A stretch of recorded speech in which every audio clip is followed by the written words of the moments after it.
လောကကြီးကမတရားဘူးမေကိုယ့်ဘက်ကအစစ်မှန်တွေပေးခဲ့ပါလေနဲ့အတူရောင်တွေပဲ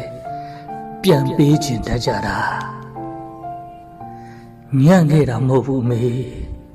ရနတ်မရှိတဲ့ပန်းတပွင့်ကိုယူမိုက်စွာခင်တွယ်မိလို့အညံ့ခံပြီးအရှုံးပေးခဲ့တာပါယူအားတာမဟုတ်ဘူးအမေအစိုးမရတဲ့ဘဝတွေမှာဘယ်ရာမှမတည်မြဲလို့ယူသားစွာပေးဆက်ခဲ့တာပါ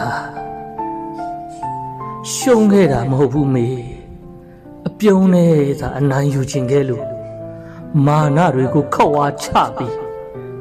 ပြုံလေးနဲ့အရှုံးပေးခဲ့တာပါမိုက်မဲခဲ့တာမဟုတ်ဘူးမေဇယိုက်မှားတဲ့ပတ်ဝန်းကျင်ကိုပြောင်းလဲပေးခြင်းနဲ့စေတနာကြောင့်အမုန်းခံပြီးမိုက်ပြခဲ့တာပါမချစ်တတ်တာမဟုတ်ဘူးမေ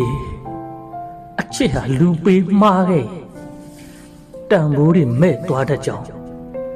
သင်ငန်းစာတွေပေးသွားကြတာပါ